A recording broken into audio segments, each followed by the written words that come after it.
Hey, this is Ron Blake, known now as Dr. Ron's Words of Wisdom, a new podcast that I started last week. And I'm going to do something I've never done before. I am going to Facebook Live a recording of my podcast that will be posted sometime next week on iTunes and other platforms. But I just wanted my Facebook family to help me and to be with me. I'm going to begin this podcast on how will you measure your life. So give me a moment to start recording, and you're going to hear me and see me do a live podcast. Hello there, friends. This is Dr. Ron's Words of Wisdom, words on leadership, goal setting, and productivity. Just consider it a vitamin and a supplement for your mind, your heart, and your soul. Today we're going to discuss how will you measure your life. Thanks for tuning in. If you wouldn't mind going to iTunes and downloading these podcasts, or better yet, subscribe to them. And after you've listened to them, if you would leave a review at iTunes, I would greatly appreciate it. The first thing that I want us to do is, how do you know if you're making a difference? When all is said and done in your life, what is it that will happen that for you, your life was a success or you feel fulfilled?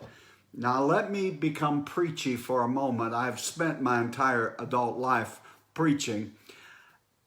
One important way, if not the most important way, is I want God to be pleased with my life, and I want to measure it in a way that would be pleasing to Him.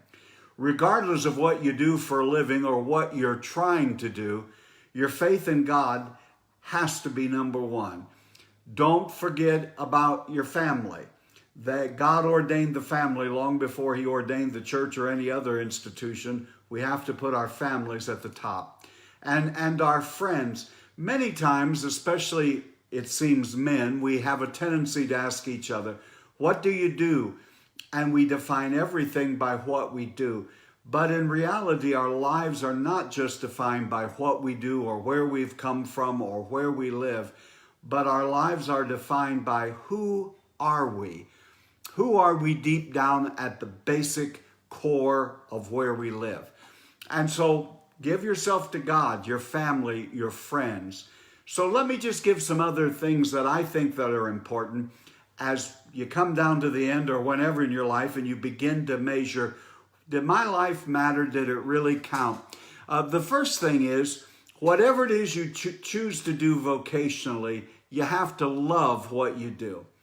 I am one of the probably few people that I have loved what I have done. I've loved every place where I've served. I haven't loved every moment of it, and not every situation and circumstance was lovely. But I've been blessed, and I've had the privilege of feeling I was called to what I did, and I love what you do. And yet I have talked to many, many people who hate what they do and are looking forward to retiring or looking forward till they can get a better job.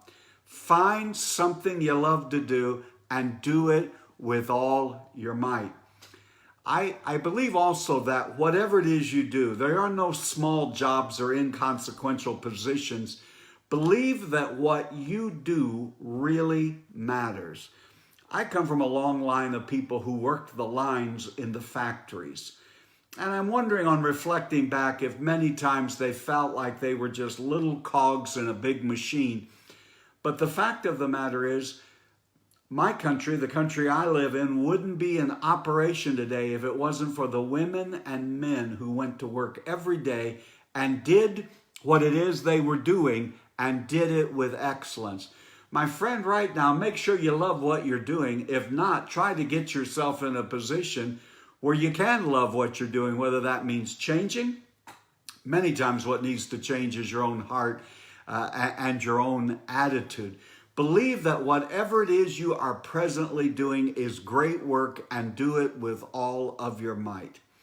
The next thing that I would say is, make getting things done your operation. Many people talk about what they're going to do. Oh, someday I'm going to do this. out there tomorrow, I'm going to accomplish this. I have never found someday on the calendar. There's today. That's what you have. Make sure you're going to get things done. I think many people believe that they or their company or their business is judged by what they say. This is what we're about. This is what we're going to do. At the end of the day, you're not really judged by what you say. You're judged by what you do, what you accomplish, the action that you take. Whatever it is that you're doing, give yourself to it 100%. Matter of fact, I was reading a person the other day who said it's actually easier to do something 100%, to give it 100%, than it is to just do it 98%. I have started since last fall trying to exercise, take better care of myself. I've lost quite a bit of weight. I've gotten myself in perhaps the best shape physically I've been in my adult life, and it's a little embarrassing to be in your early 60s and to say I'm in the best physical shape that I've been in.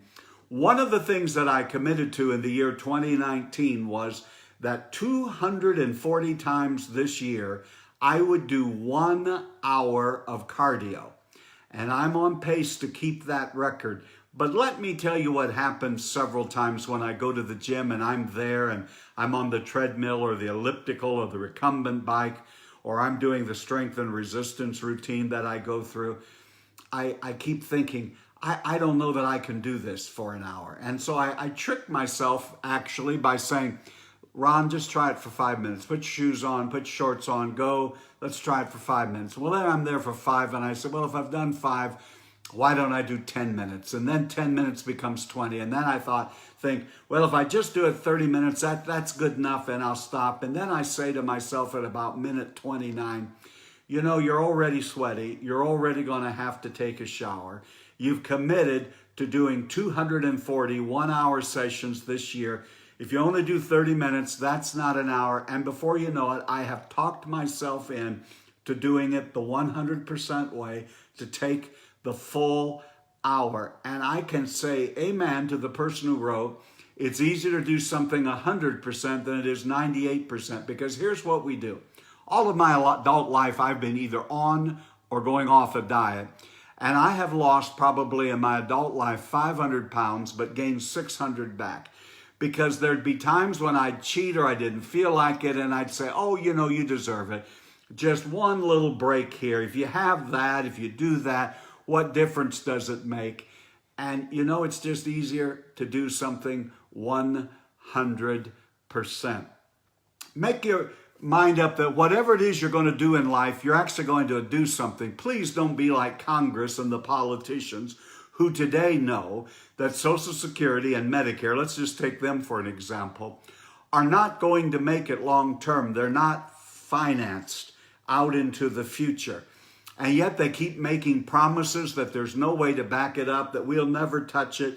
They know it's a problem. Doesn't matter what political party you're from. You know some action has to be taken.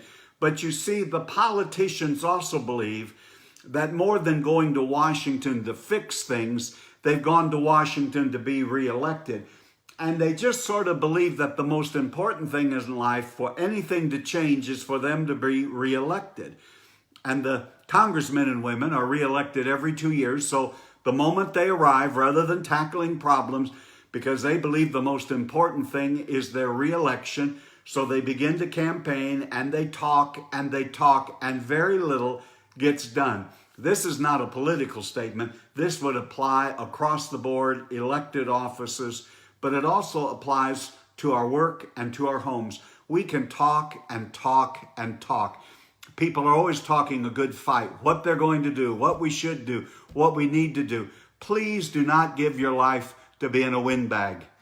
Make up your mind that more than talk, you're going to back it up with action. It's doing, not saying, that makes the difference. Now, many times we wonder, well, how did you find to do the work that you like and measure your life by that?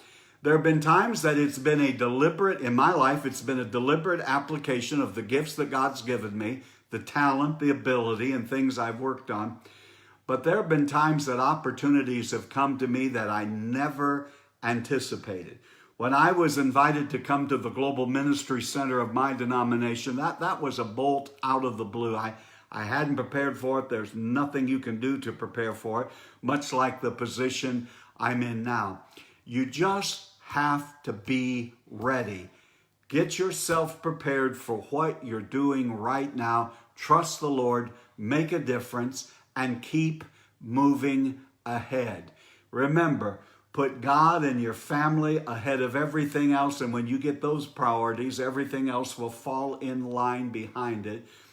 Come up with a strategy that if I take these actions, and if there are course corrections along the way, we'll make them. But I am going to give myself to whatever it is I've been called to do, whatever position I fill today. I am going to do it 100%. You are the best. And so this is Dr. Ron's words of wisdom on leadership, goal setting, productivity, and a whole lot more. Consider this your vitamin and supplement for your mind, your heart, and your soul. And until next time, have a blessed and great day, and thanks for joining us. Thank you, Facebook fans.